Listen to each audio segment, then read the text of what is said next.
That's Mike. KPFA, KPFB Berkeley, 88.1, KFCF in Fresno.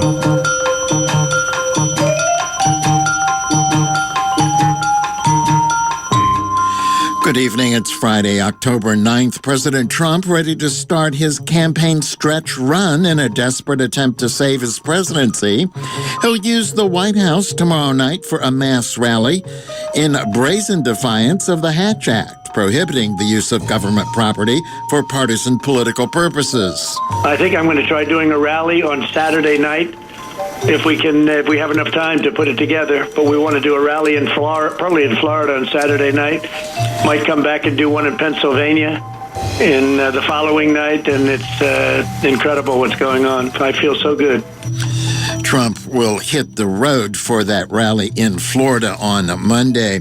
House Speaker Nancy Pelosi with legislation to create a bipartisan commission of medical experts to evaluate whether a president is fit to carry out his duties under the 25th Amendment to the Constitution.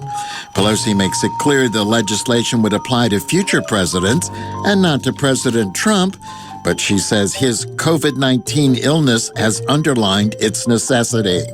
Clearly, he is under medication. Any of us who is under medication of that seriousness is in an altered state. He has bragged about the medication that he has taken. And again, there are articles by medical professionals saying this could, as I said earlier, could have an impact on judgment. The World Health Organization reports a new worldwide record of 350,000 new daily coronavirus cases. In the United States, 56,000 new cases in a 24-hour period. That's the highest in over 2 months. And the World Food Program awarded the Nobel Prize for working to prevent the use of hunger as a weapon of war and conflict. It comes as the coronavirus pandemic has driven millions more people to the brink of starvation. From Pacifica Radio, KPFA in Berkeley, KPFK in Los Angeles, this is the Evening News. I'm Mark Miracle.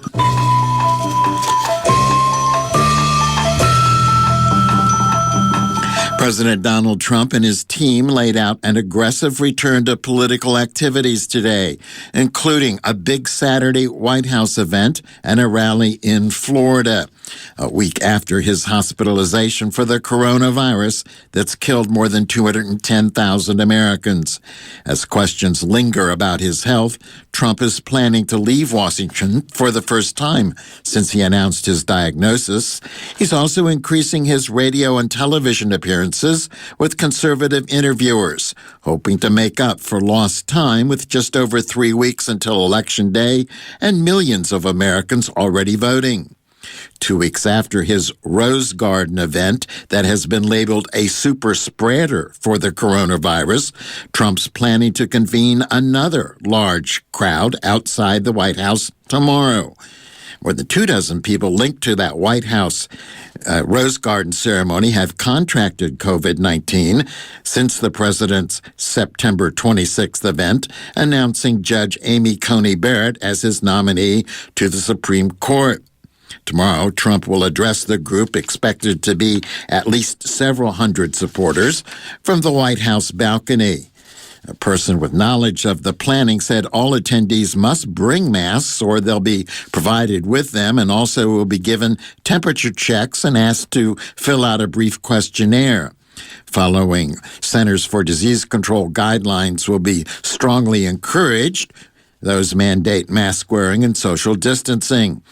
Announcement of the event came as Dr. Anthony Fauci, the government's top infectious disease expert, cautioned the White House again to avoid large-scale assemblies of people without masks.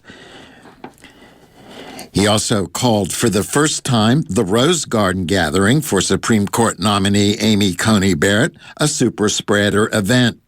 Trump, though, is declaring himself cured by the COVID-19 antibody drug cocktail made by Regeneron.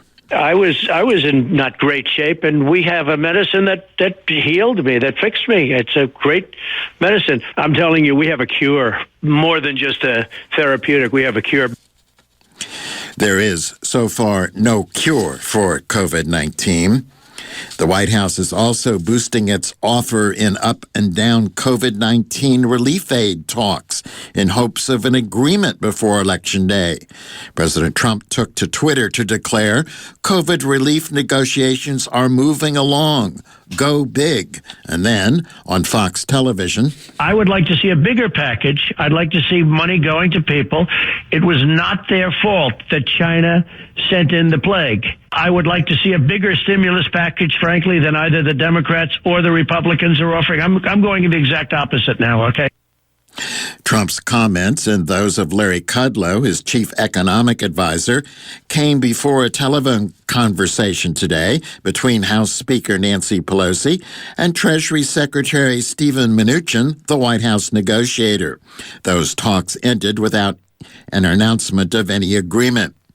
Meanwhile, Senate Majority Leader Mitch McConnell said today he does not expect any deal before the election is likely. House Speaker Pelosi today unveiled legislation that would allow Congress to intervene under the 25th Amendment to the Constitution to remove the president. Pelosi insists it's not about President Trump, but inspired by the need for greater congressional oversight of his White House. The bill would set up a commission to assess the president's ability to lead the country, and it would ensure a continuity of government if the president had to be removed. Coming just weeks before the November 3rd election, with no hopes of the bill becoming law, the rollout was quickly dismissed by Trump allies as a stunt. Eileen Alfanderi reports. Some White House staff members have anonymously wondered to reporters whether President Trump was suffering from what's known as roid rage, anger, euphoria, mood swings, which can be caused by steroids like the dexamethasone his doctor prescribed to treat Trump's COVID-19 infection. White House Speaker Nancy Pelosi referred to Trump's behavior, even as she insisted the legislation she unveiled would not apply to the president, unless, of course, he were reelected. This is not about President Trump. He will face the judgment of the voters. But he shows the need for us to create a process for future presidents. A president's fitness for office must be determined by science and facts. This legislation applies to future presidents. But we are reminded of the necessity of action by the health of the current president.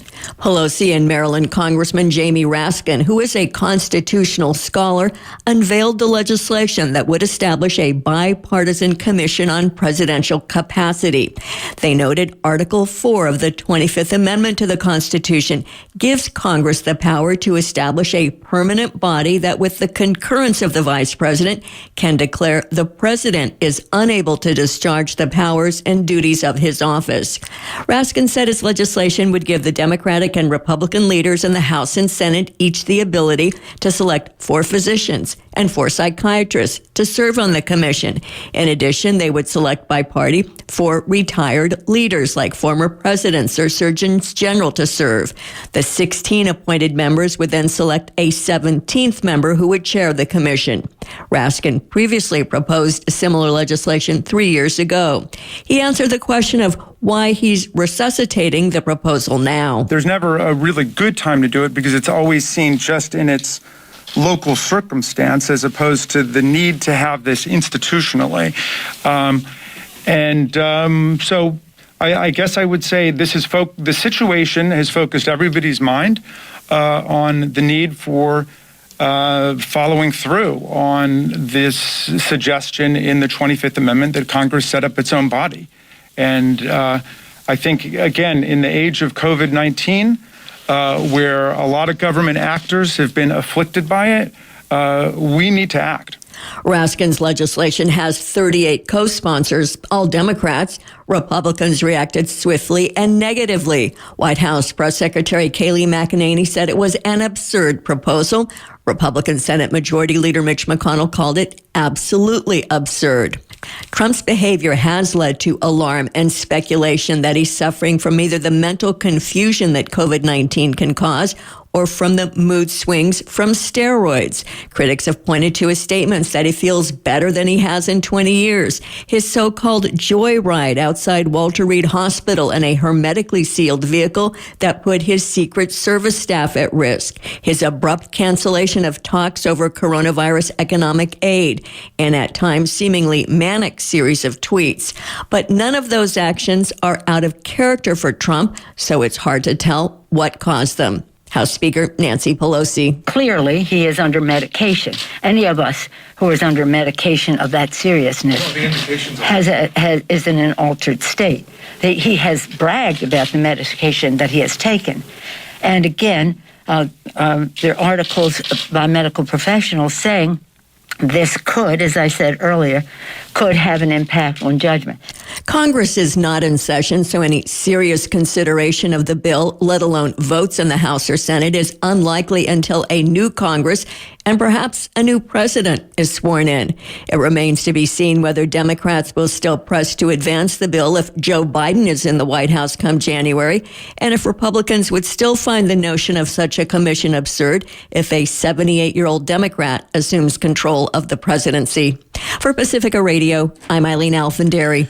Republican Senate Majority Leader Mitch McConnell says he hasn't been to the White House for more than 2 months because of its coronavirus protocols or the lack thereof. I haven't actually been to the White House since August the 6th because my impression was their approach to how to handle this was different from mine and what I insisted that we do in the Senate, which is to wear a mask and practice social distancing. But we talked a lot on the telephone. I think he's perfectly fine. He seems normal. McConnell himself regularly wears a mask. 3 Republican senators recently tested positive for COVID-19. 2 of them, Mike Lee of Utah, Tom Tillis of North Carolina, attended the super spreader event at the White House Rose Garden when President Trump introduced his Supreme Court nominee, Amy Coney Barrett. And we will pause for just a moment here so I can apprise you that we are in the final 48 minutes of the fall fund drive here at KPFA, and we are some $20,000 away from our goal. $20,000 away from our goal with 48 minutes to go. And the news has been given a $5,000 challenge, a $5,000 matching challenge. That means for the next 47 minutes now, your contribution to KPFA at 1-800-439-5732 will be doubled. Also, if you go online at kpfa.org, it will also be doubled. An immense amount of money to raise, but we still have $20,000 to get to our goal. 1-800-439-5732. These are the last minutes of the fund drive here at KPFA, and you have a chance to make an important contribution because your contribution will be doubled at kpfa.org or 1-800-439-5732, the last 46 minutes of the fund drive here at KPFA.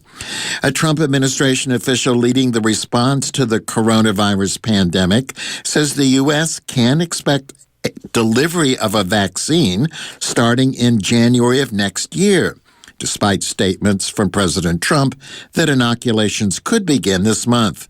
Dr. Robert Kadlec said in an email today that the administration is accelerating production of safe and effective vaccines to ensure delivery starting January 2021. Kadlec is the Department of Health and Human Services Assistant Secretary of Preparedness and Response. China, which has 4 coronavirus vaccine candidates in the last stage of clinical trials, announced it's joining the International COVID-19 Vaccine Alliance, known as COVAX. The alliance is designed so that richer countries agree to buy into potential vaccines and help finance access for poor countries. The Trump administration declined to sign the United States up for that alliance.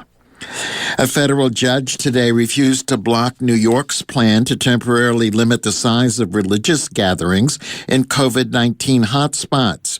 U.S. District Judge Kyo Matsumoto issued the ruling today after an emergency hearing in a lawsuit brought by rabbis and synagogues, who said the restrictions were unconstitutional. They had sought to have enforcement delayed until at least after the Jewish holy days this weekend. The rules limit indoor prayer services in certain areas to no more than 10 people. The judge ruled the state had an interest in protecting public safety. The U.S. reported 56,000 new cases of COVID-19 in a 24-hour period. That's the largest number since mid-August. 9 states reported record hospitalizations: Wisconsin, Iowa, Missouri, Arkansas, North and South Dakota, Nebraska, Montana, and Wyoming. 28 states are reporting their numbers are rising. Dr. Deborah Birx of the White House Coronavirus Task Force says she's concerned about the uptick in coronavirus cases in the Northeast. Birx said more people are becoming infected because of indoor family gatherings and social events as the weather cools. She says that was a lesson learned in the South during the summer when people went indoors for air conditioning. The reported U.S. death toll from COVID-19 is nearing 213,000. World Health Organization today reported a new worldwide record of 350,000 new daily coronavirus cases. The UN Health Agency says the confirmed daily high of 350,766 cases surpasses by nearly 12,000 a record set earlier this week. That tally includes more than 109,000 cases from Europe, which is seeing a spike. British scientists reported the coronavirus outbreak is doubling every week. French hospitals are running out of ICU beds. Spain declared a state of emergency in Madrid because of soaring cases.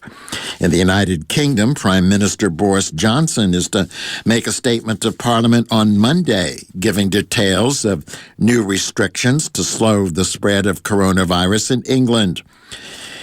It's understood the most severe measures will be agreed with local leaders in advance before they're implemented. Reporter Simon Marks has more. UK employees are to be paid 2/3 of their wages by the British government if their place of employment is forced to shut because of new coronavirus restrictions. The Chancellor of the Exchequer, Rishi Sunak, says the scheme will run for 6 months. Those workers will receive 2/3 of their wages for the time that they're unable to go to work. I hope that this provides reassurance and a safety net for people and businesses in advance of what may be a difficult winter.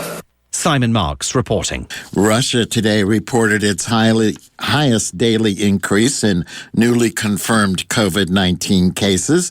The government's coronavirus task force recorded 12,126 infections, bringing the country a total of nearly 1.3 million cases with 22,000 deaths. According to data compiled by Johns Hopkins University, Russia has the 4th highest number of reported COVID-19 cases, behind the United States, India, and Brazil. Julia Chapman reports from Moscow. More than a third of the cases were in the capital, Moscow, which saw the worst of the first wave in the spring. Hospitals in the capital have reported an influx of patients, and 2 makeshift facilities have been reopened. But officials say they are not minded to bring in a fresh lockdown. The mayor has urged businesses to send a third of their workforce to work remotely and is urging over 65s to stay at home. Russia has already registered a vaccine against COVID-19, while phase 3 of the clinical trials is ongoing. And that's Julia Chapman reporting from Moscow. We are now in the final 41 minutes of the fund drive here this fall at KPFA, and we are some $20,000 away from our goal. However, we can really put a dent in that by the end of this newscast, which will also be the end of the fund drive, if we can match this $5,000 challenge that has been put up by a number of listeners in the KPFA audience.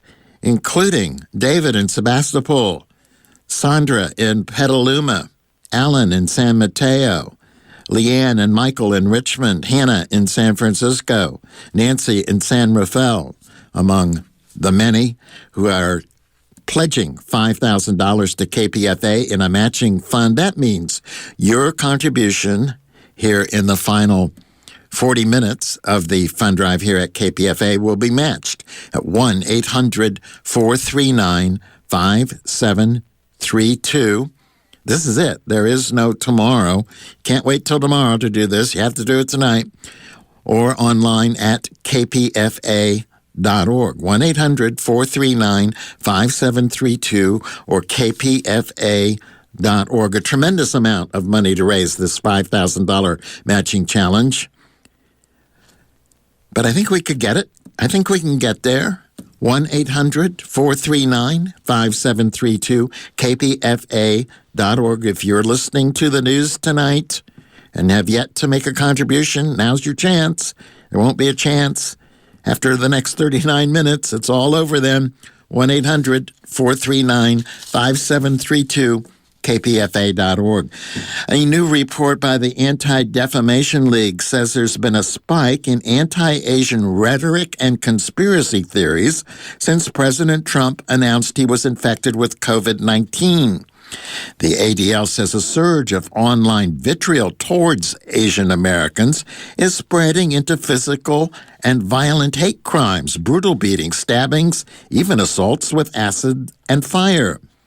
Congresswoman Judy Chu, chair of the Congressional Asian Pacific American Caucus, accuses Trump of building his presidential career on intentionally placing blame on minority groups and says we are now getting a clear picture of the harm his words can cause. In just the last few months alone, there have been over 2,600 anti-Asian hate crimes and incidents reported due to xenophobic reactions to the coronavirus. It started in January with dirty looks and misinformation that Asian American-owned businesses were more likely to have the virus and should be avoided. But it has since escalated to spitting, yelling, and physical attacks against Asian Americans all across the nation. Since the COVID-19 pandemic came to public attention last January, Trump and other political figures have deliberately ignored the World Health Organization's counsel on how to name emergent infectious diseases. The World Health Organization has repeatedly recommended that the name of a disease not be associated with a certain geographic location or ethnicity. But online, the coronavirus has been repeatedly referred to as the Chinese virus, as President Trump calls it, the Wuhan flu, the Kung flu, the China plague, and other slurs. The ADL's report quantifies the surge in anti-Asian sentiment spurred by Trump's COVID diagnosis. It analyzes over 2.7 million tweets in the 3 days following his announcement. Jonathan Greenblatt, CEO of the Anti-Defamation League, says the virtual and the physical harassment and attacks on Asian Americans needs to become a public policy priority. ADL found a staggering increase in anti-Asian hate immediately following the president's first tweet about his diagnosis. In the 12 hours after the president's initial tweet, we saw an 85% increase in anti-Asian sentiment and hateful conspiracy theories across Twitter. Some of the tweets harken back to remarks that had been made by the president in September during that first presidential debate, when again, he referred to COVID-19 as China's fault or the China plague. John Yang, Executive Director of Asian Americans Advancing Justice, says that 30% of Asian Americans have either seen or experienced anti-Asian racism, and 60% said they feel like there's more discrimination directed at Asian Americans during this time of the pandemic. Yang urges Asian Americans to contribute to push back and calls on local, state, and national governments to address the issue. 1-800-439-5732 or online at kpfa.org. Thanks to those of you who have made a contribution thus far during the news hour. We are facing a $5,000 challenge, and we are facing a shortfall in the overall goal for this fund drive. It's all coming to an end in just over 25 minutes. So far, $1,700 pledged during the newscast. We've got, $3,300 to go. We're about 1/3 of the way towards our $5,000 matching amount. 1-800-439-5732. This is it. There's no more plugging and pleading and demanding and cajoling over the airwaves after the final 35 minutes here. It's all over. But the question is, are we going to have enough money to continue to operate? 1-800-439-5732. Your contribution to help us keep operating gets doubled so long as we get that $5,000 challenge. 1-800-439-5732 or online, please, kpfa.org. Janitors, grocery store clerks, and fast food restaurant workers testified this week before the San Francisco Board of Supervisors, citing dangerous working conditions, sometimes coercion from bosses, to continue to work despite being ill during the coronavirus pandemic. KPFA's Chris Lee has the story. As San Francisco businesses continue to reopen, low-wage essential workers continue to weather the hazards of working under pandemic conditions. James Araby is the Director of Strategic Campaigns for UFCW Local 5, representing 30,000 grocery store workers in the San Francisco Bay Area. Even in the liberal Bay Area, there have been many instances where customers have gotten into fights with our members, actually get into physical altercations in front of the store trying to enforce mask policies. And most stores ask the 17, 18, and 19-year-old members to try to enforce these mask policies. Araby says, according to a union survey, half of union members reported not being properly trained in sanitation procedures, and nearly 3/4 were unaware of their right to 14 days of paid sick leave under SF's paid sick leave ordinance. Again, Araby. And that's only union members. And so the union were able to go out and talk to our members about these protections. But there are over 70% of grocery workers in the state of California are actually non-union. And so they don't even have an organization for themselves to advocate. According to the SF Department of Public Health, while construction firms have a legal obligation to report any positive cases to their office, most other private businesses don't, including restaurants. Fast food workers represent the second greatest number of positive coronavirus cases reported to the city. Cristabel Ayala, who works at a Carl's Jr. in San Francisco, reported workers were abused by their employer when they called in sick. Kayla Sanborn-Hum read a portion of their formal complaint letter to the city's Office of Labor Standards and Enforcement. The manager has learned enough Spanish so that if we call in sick, she calls us stupid and says, "You are trash. Do you understand? You are trash." Workers are afraid to speak up about problems like being forced to work sick, a lack of PPE, a lack of social distancing, and extreme heat waves where coworkers pull down their masks to breathe. This puts us, our families, and vulnerable populations, including our homeless customers, at increased risk for COVID-19. Pat Mulligan, director of the city's Office of Labor Standards and Enforcement, verbally confirmed that his office had received the grievance. He says most of the complaints are handled before they have to exact punitive measures like the suspension of a license, in the case of restaurants, for example. If sick leave is being denied to an employee, complaints are dealt with by Mulligan's office. The public can dial 311 to reach a clerk. The same number may be used if reporting a health order violation or when a business is not complying with reopening guidelines. Workers representing at-home care, gig work, fast food, and janitorial sectors all reported difficulty accessing adequate PPE. Many said they brought their own without being compensated for the expense. That despite the city's stockpile of PPE at the Moscone Center, which employers can access through the city's Department of Public Health if they can show they need it. Olga Miranda is president of SEIU Local 87. We believe, and it's our opinion, and experts have also confirmed this, that the reliance and opening of our industry is going to really rely on the hands of the janitors. We want to be able to work to live. But we should not be fighting our employers, Able, ABM, Clean Aroma, Genesis. We should not be fighting them to give us gloves, to give us face masks. A lot of the members standing behind me have had to bring their own gloves, their own masks. Miranda and her membership held a protest rally where they carried 10 coffins through the streets of San Francisco, commemorating the 10 union members who have already died from contracting COVID-19. She says it's immigrants and minorities like herself that are responsible for building back the country's economy in the aftermath of national emergencies. I'm Chris Lee reporting for KPFA. The World Food Program has won the Nobel Peace Prize for its efforts to combat hunger amid the coronavirus pandemic. From Yemen to South Sudan, food insecurity is a growing scourge, made worse by a mixture of military conflict, environmental disaster, and the economic fallout of the pandemic.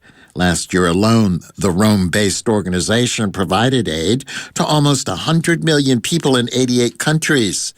World Food Program Director David Beasley credited the staff who worked to get food to hungry people in often dangerous conditions. They're out there in the most difficult, complex places in the world, whether it's war, conflict, climate extremes, it doesn't matter. They're out there and they deserve this award. And wow.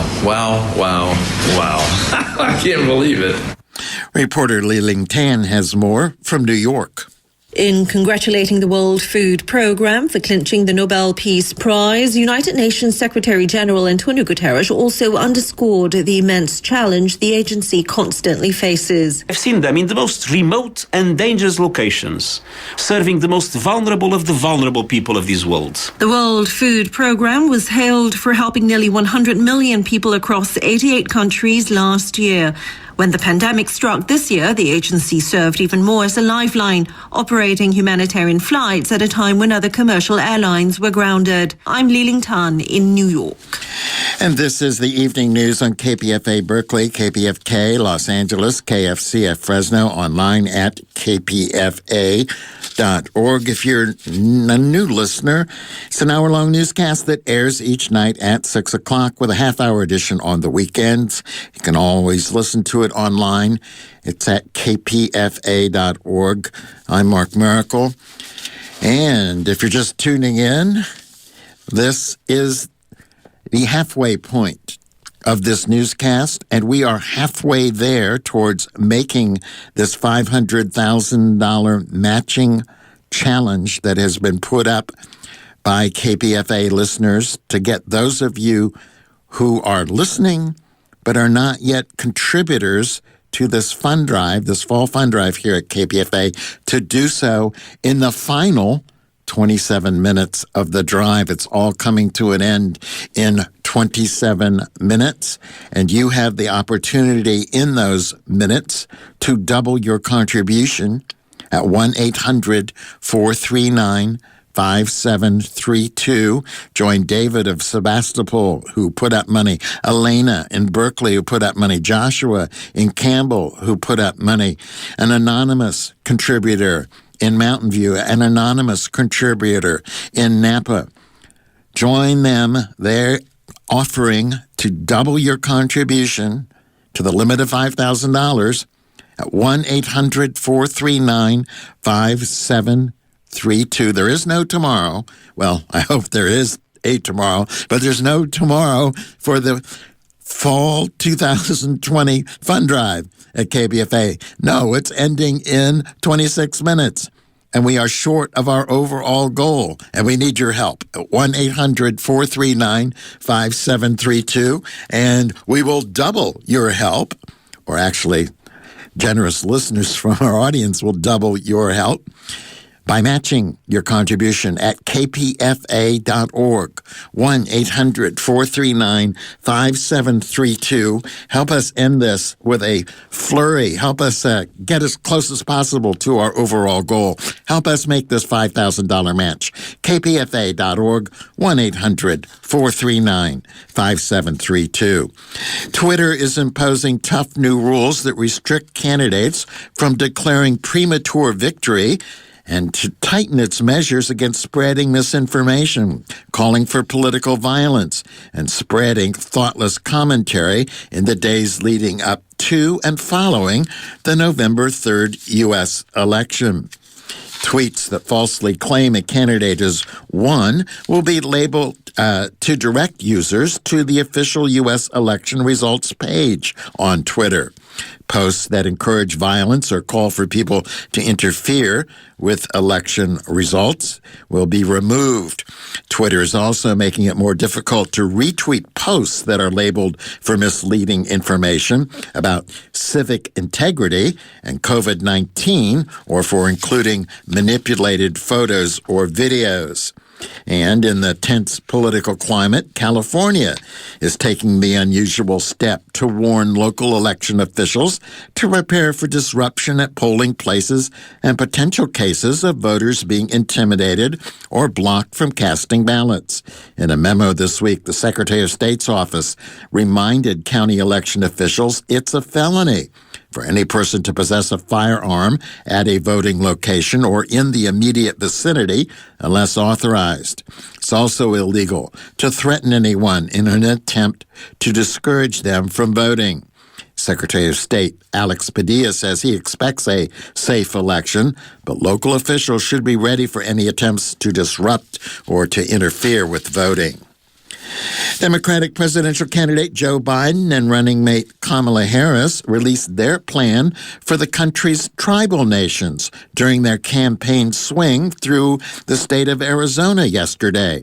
Antonia Gonzalez reports. They committed to strengthening government-to-government relationships, improving healthcare, public safety, education, and economic development, and address climate change and veterans issues. During a visit to Phoenix, Arizona Thursday, Biden and Harris met with leaders of the Tohono O'odham Nation, Gila River Indian Community, Hopi Tribe, San Carlos Apache Tribe, and the Navajo Nation. Following the meeting, they toured the Veterans Memorial at the Heard Museum and gave a short video message to the Navajo Nation, which was posted online by the tribe. Navajo Nation, stay strong. We need you. We need you, we need you, need you. And you're going to have a seat at the table if we get elected. We are going to always fight for sovereignty. We're going to fight to work together on the climate and what we know the original people always knew, which is that we have to protect this earth and we have to be smart about it. We will take your lead. You will always have a seat at the table. Other campaign promises include reinstating the annual White House Tribal Nations Conference, appointing a Native American to a high-level government position, and defending the Indian Child Welfare Act. And that's Antonia Gonzalez reporting. The elections board serving the county that's home to Ohio's capital says nearly 50,000 voters received incorrect absentee ballots mailed out this month. Officials with the Franklin County Elections Board in Columbus say all affected voters will receive corrected replacement ballots. The board says new ballots are already being printed and placed in envelopes with the goal of mailing them within 72 hours. Elections officials say the error happened Saturday afternoon when someone changed a setting on a machine that places absentee ballots into envelopes. The Columbus-based Elections Board has already sent out about 240,000 absentee ballots. A court ruling has opened the opportunity for Arizonans who are isolated because of the COVID-19 pandemic to use a video call to vote in the November elections. Mark Richardson reports. The decision will allow persons in hospitals or nursing homes who are unable to cast their vote in person to video conference with their county's special elections board, which will assist them by marking their choices, then certifying and submitting their ballot. AARP Arizona State Director Dana Kennedy has been a staunch advocate for nursing home residents' rights during the pandemic. She says she doesn't see why anyone would consider it a problem. We were actually a little surprised when all of a sudden this became a political fight. Everybody was willing to embrace technology when families couldn't visit their loved ones in facilities. So why is it that we wouldn't want to embrace technology to basically help people vote? Attorney General Mark Brnovich sued after Governor Doug Ducey sent a letter opposing virtual voting, claiming it's not allowed under Arizona law. But a state superior court judge disagreed, ruling that federal law requires reasonable accommodations for voters with disabilities. Normally, a bipartisan special elections board team would visit an isolated voter in person and assist them with filling out their ballot. But the CDC's pandemic guidelines suggest that vulnerable elderly persons avoid outside contact. Kennedy says that makes video assistance more important than ever. We need to make it as easy as possible for the residents in long-term care facilities to be able to exercise their right to vote. Many of them have chronic conditions, and this may be their very last election. And we need to make sure that if they want to vote, that they're able to vote. Only 44 people voted by video in Arizona's primary elections this year, but a record turnout is expected in November. Request for virtual voting must be made by October 23rd. For information, contact your local county recorder's office or the Arizona Secretary of State Elections Division. For Public News Service, I'm Mark Richardson. 2/3 of the newscast gone and 1/3 is left. That means we're 20 minutes away from the end of the newscast, and the end of the newscast is the end of the fall fund drive here at KPFA. And we're still somewhat short of our overall goal. And we are still short of the $5,000 matching fund that was put up to get those of you who are waiting till the final hour. This is the final hour. Maybe waiting until the last 20 minutes. Maybe waiting till the last second to make your contribution to keep this listener-sponsored radio station on the air, to keep its mixture of news and information and music that is not available elsewhere, and cultural programming coming out over the airwaves. 1-800-439-5732. Your contribution to be doubled by this $5,000 matching fund. Also at kpfa.org. It will likewise be doubled. 1-800-439-5732. Online, kpfa.org. A white former Philadelphia police officer has been charged with first-degree murder in the fatal shooting of a black man after a high-speed car chase nearly 3 years ago. Prosecutors say former officer Eric Rutch Jr. shot and killed 25-year-old Dennis Plowden Jr. in December of 2017 after Plowden crashed his car following a police pursuit. Prosecutors say a dazed Plowden was on the ground and holding his empty left hand in front of his face when the officer fired the fatal shot. Officer Rush was fired from the police force after the shooting. He was charged today. The police union says its lawyers will defend the former officer. A Maryland man described by the FBI as a member of the anti-government Boogaloo movement has been arrested on a gun charge. Frank William Robertson Perry remained jailed today after his initial appearance in federal court. The 39-year-old resident was arrested Wednesday on a criminal complaint charging him with illegal possession of a firearm. The FBI describes Perry as a member of the Boogaloo movement, a loose network of anti-government pro-gun extremists. Its name is a reference to a slang term for a second U.S. Civil War. The Boogaloo has been linked to a recent string of domestic terrorism plots, including 2 fatal shootings in the San Francisco Bay Area. Michigan's Attorney General says law enforcement took steps to protect Governor Gretchen Whitmer and her family as authorities tracked the men who allegedly plotted for months to kidnap her. Dana Nessel disclosed the details to CBS this morning today. She said the Democratic governor was consistently updated about the investigation over the past couple of months. Nessel said at times she and her family had been moved around as a result of the activities that law enforcement was aware of. Authorities yesterday announced that they had foiled a stunning plot to kidnap Whitmer in a scheme that involved months of planning and even rehearsals to snatch her from her vacation home. You're listening to the Evening News on KPFA Berkeley, KPFK Los Angeles, KFCF Fresno, online at kpfa.org. Hey everyone, this is Brian Edwards-Teekert. And I'm Kat Brooks. Weekday mornings we host Upfront. 2 hours of conversation about what's in the news and what should be. Politics, technology. Prisons, police. What's happening in City Hall and at the State House. In Washington and in the streets. That's starting at 7 a.m. right after Democracy Now! On Upfront.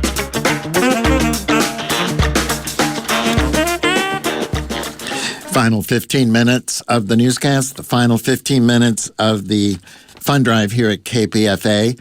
1-800-439-5732 as we try to successfully finish this fund drive and successfully close out this $5,000 matching fund that was put up for the newscast to use in this final plea for your support this fall. 1-800-439-5732. Your contribution doubled, or at kpfa.org, where likewise it will be multiplied by 2.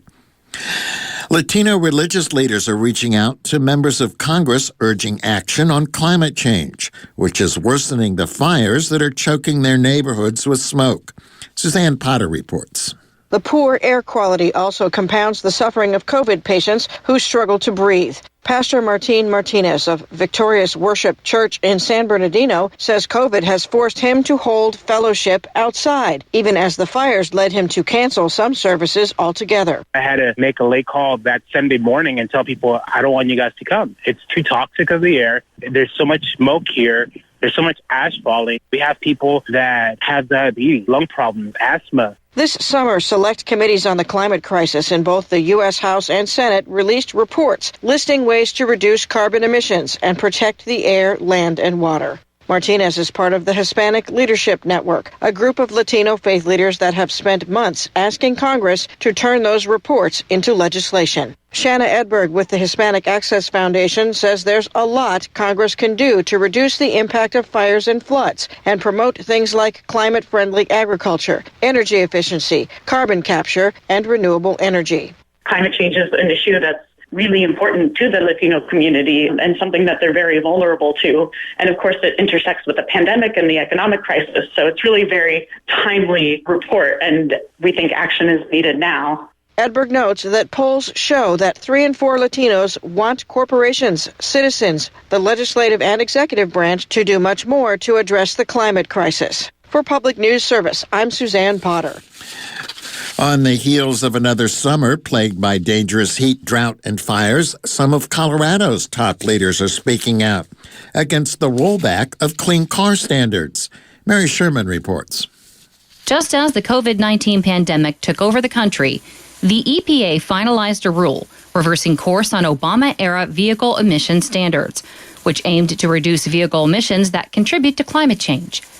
Colorado Attorney General Phil Weiser contends the move rejects sound science and undermines Colorado's authority to set standards higher than the federal government's. Under lots of administrations, people played by the rules. You could plan on the rules and you could make decisions. But now they're seeking to change the rules in the middle of the game for us, to put us and our land, air, and water at risk. Weiser says that's why Colorado is among the nearly 24 states challenging the rollback in federal court. The EPA says the revamped policy sets reasonable targets for the auto industry while protecting the environment. State Senator Jeff Bridges contends that now more than ever, Colorado has to remain serious and vigilant about addressing climate change. The pollution that we have outside, the brown cloud that we now see hovering over Denver, has negative health impacts for people in our state. We know what we need to do to fight it, and we just need the federal government to let us do what we've already been doing, get out of our way so that we can help fix this problem. Weiser notes the clean car standards were entered into at a time when the automobile industry was on the ropes, and there was a federal bailout of the industry to save jobs and pave the way for a clean energy future. They needed a bailout. They needed a helping hand. And our federal government gave them that. And there were expectations that they would step up their mileage standards. They would address their emissions. It's estimated that if the standards stay put, Coloradans would save $2,700 on average at the gas pump, and the state could add 7,300 new jobs by 2030. For Public News Service, I'm Mary Sherman. A U.S. government watchdog agency is faulting the Trump administration for its handling of a COVID-19 relief effort that awarded energy company breaks on payments for oil and gas extracted from public lands in more than 500 cases. The Government Accountability Office, a nonpartisan arm of Congress, said haphazard rules for the relief program left the administration unable to say how much aid was given or if it would ultimately benefit the taxpayers, as was apparently intended. The Bureau of Land Management gave breaks on royalty payments from companies in at least 5 western states because of workforce problems or other issues after the pandemic shut down much of the economy and helped drive a collapse in oil prices.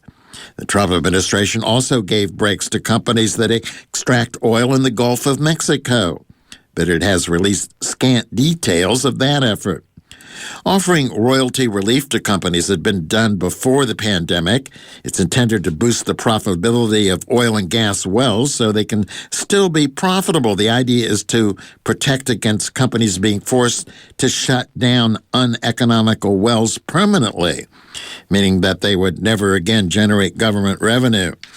But it's unknown if that's what happened after the Trump administration approved at least 581 relief requests during its early response to the pandemic. Most of the approvals were in Wyoming, with cases also approved in Utah, Colorado, and by a bureau office that covers Montana, North Dakota, and South Dakota. We're in the final 10 minutes of this fund drive here at KPFA.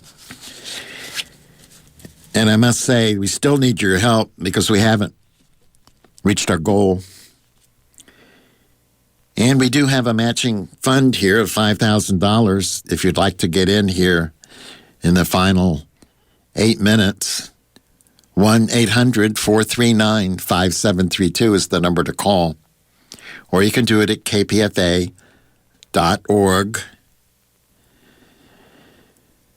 We set a goal of $450,000 to raise. That was the money we needed to stay on the air through the final months of this year, get us through the election. And then what? Get us through what? I don't know. We'll see. But at any rate, we're short of that money. So if you at all can help us out tonight in the final minutes of the drive, I beseech you to do so at 1-800-439-5732 or kpfa.org. Notice that this radio station does not stop what it's doing during the fund drive. We don't stop the news. We don't stop our music. We don't stop our news and information. And I'm not stopping here anymore to dwell on this issue. Just give us a call at 1-800-439-5732 or kpfa.org. Supporters of ballot measure HH in Berkeley are urging voters to pass it in November. The measure is one of several proposed taxes or tax increases this election year. It would increase Berkeley's tax on gas and electricity by 2.5% to create a climate action equity fund to help low-income communities really reduce greenhouse gas production. Low-income households would be exempt from the tax increase. City Council member Kate Harrison is a sponsor of the measure. She says most of the city's actions to address climate change are aimed at households that can afford to do so. Measure HH levels that playing field. Some of us can afford an electric vehicle and the needed charging infrastructure, but many working people must continue to drive older cars or take increasingly less regular public transit. The most inefficient residences in Berkeley are older homes and apartments without sufficient insulation or heating. These are the same homes that produce the most greenhouse gases. Immediate improvements here can reduce residents' energy costs, improve comfort, and literally insulate vulnerable children and elders from the direct impacts of their homes of greenhouse gases, while protecting the rest of us outside of those homes from greenhouse gases. Supporters estimate Measure HH would generate nearly $2.5 million a year. A Climate Action and Energy Commission would make recommendations to the City Council on how to best spend the money. Measure HH is backed by all 9 members of the Berkeley City Council and environmental groups like the Ecology Center. If passed, it would increase the 7.5% on natural gas and electricity used to a 10% tax. San Francisco State Senator Scott Wiener has announced he's reintroducing legislation for safe injection sites in San Francisco, Oakland, and other California's cities. According to Weiner, the measure treats addiction like a public health issue and will save lives. To critics who say safe injection sites will worsen their communities, Senator Weiner says these facilities will actually improve the communities by removing drugs from the streets. I think sometimes people have an immediate reaction. Oh my God, if you put a safe injection site in my community, it's going to somehow make things worse or more problematic. But the reality is people are already doing this. And the question for the public is, would you prefer that people use drugs or inject on the sidewalks, by your home, by your business, in the park that you're using? Or would you rather they do so inside in a supervised, safe, clean environment? At Senator Weiner's announcement of his intention, San Francisco Mayor London Breed spoke in favor of the measure, sharing her own experiences with losing a sister to addiction.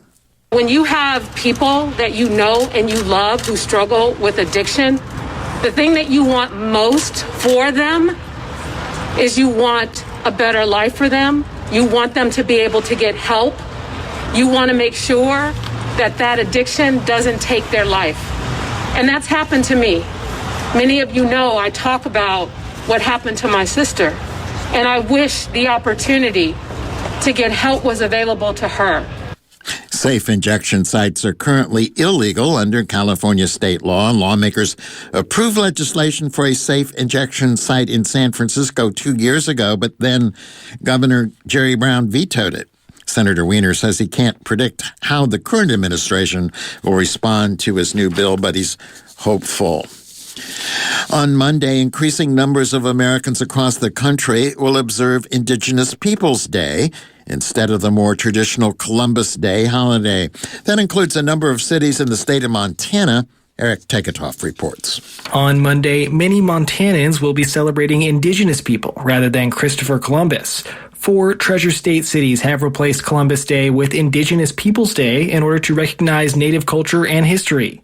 Marcia Small is an earth sciences doctoral student at Montana State University, who's leading the push to observe Indigenous Peoples Day statewide. She wants everyone to think about their ancestors on Monday, rather than just the legacy of European explorer Christopher Columbus. We need to have respect for each other and celebrate each other rather than create more divisiveness.